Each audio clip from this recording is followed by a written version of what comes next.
पड़ोसी देश बांग्लादेश अब पाकिस्तान हो गया है। कब, कहां, किसको जिंदा जला दिया जाए कुछ ठिकाना नहीं है। और सबसे बड़ी बात, जिसने बांग्लादेश बनवाने में दुनिया भर से दुश्मनी मोल ले ली, उसी भारत को ही सबसे बड़ा शत्रु मानने लगा है। खैर, आज बात बांग्लादेश की नहीं बल्कि दोनों देशों के एक कॉमन फैक्टर की करेंगे। एक्चुअली दिलचस्प बात यह है कि भारत का जनगण मन और बांग्लादेश का आमार सोनार बांग्ला दोनों की जड़ें एक ही महान कवि रविंद्रनाथ टैगोर से जुड़ती हैं। और रविंद्रनाथ टैगोर का लिखा जनगण मन आज ही के दिन यानी 27 दिसंबर 1911 को कलकत्ता में भारतीय राष्ट्रीय कांग्रेस के वार्षिक सम्मेलन के दूसरे दिन गाया गया था। तो चलिए आज ध्येय रेडियो के माध्यम से सुनते हैं पूरी कहानी। दरअसल साल 1911 तक भारत की राजधानी बंगाल हुआ करती थी।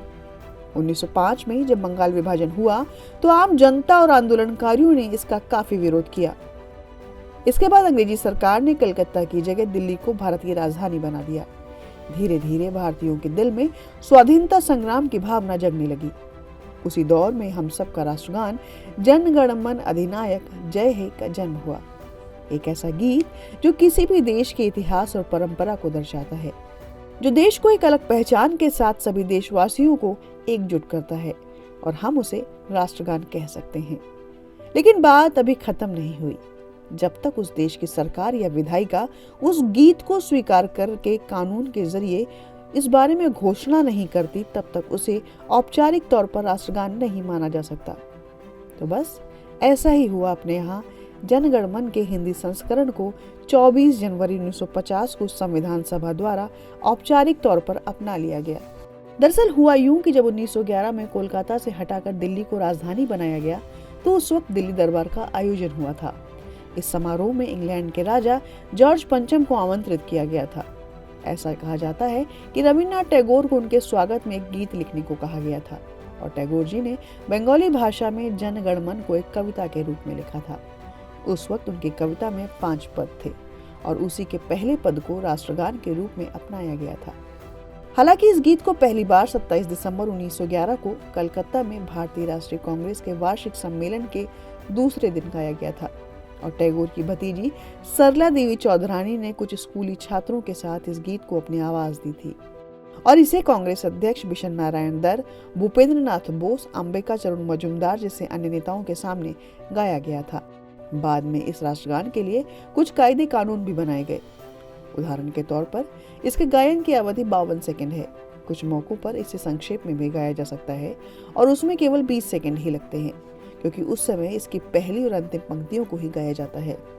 गणतंत्र दिवस और स्वतंत्रता दिवस के मौके पर देश के सभी स्कूल, कॉलेजों और सरकारी कार्यालयों में राष्ट्रगान गाया जाता है।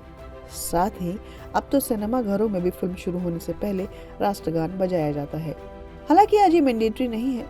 इसके अलावा राष्ट्रीय गौरव अपमान निवारण अधिनियम 1971 की धारा 3 के मुताबिक राष्ट्रगान के नियमों का पालन न करने पर और इसका अपमान करने पर कड़ी कार्रवाई का प्रावधान किया गया है। अनुच्छेद 51A के मुताबिक यह हर नागरिक का मूल कर्तव्य है कि वो राष्ट्रध्वज और राष्ट्रगान का आदर करे। हालांकि कानूनी तौर पर किसी भी व्यक्ति को राष्ट्रगान गाने के लिए बाध्य नहीं किया जा सकता है। इसके अलावा राष्ट्रगान को लेकर कुछ और भी रोचक तथ्य हैं जिन्हें आपको जानना ही चाहिए। जैसे वर्तमान में हम राष्ट्रगान को जिस लय में गाते हैं उसे आंध्र प्रदेश के एक छोटे से जिले मदन पिल्लई में संगीतबद्ध किया गया था। वहीं नेताजी सुभाष चंद्र बोस के कहने पर कैप्टन आबिद अली ने इसका अनुवाद संस्कृत निष्ठ बांग्ला से हिंदी में किया था और इसे कैप्टन राम सिंह ने संगीतबद्ध किया था। मशहूर कवि जेम्स कजन की पत्नी मार्गरेट ने इसका अनुवाद अंग्रेजी में किया था। आपकी जानकारी के लिए बता दूं कि रविंद्रनाथ टैगोर दुनिया के पहले ऐसे कवि हैं जिन्होंने 2 देशों का राष्ट्रगान लिखा है। बता दें कि बांग्लादेश के राष्ट्रगान आमार सोनार बांग्ला को भी टैगोर जी ने ही लिखा था और दुनिया का सबसे पुराना राष्ट्रगान यानी डच राष्ट्रगान हेत विलहेल्मस है। इसे साल 1574 में लिखा गया था।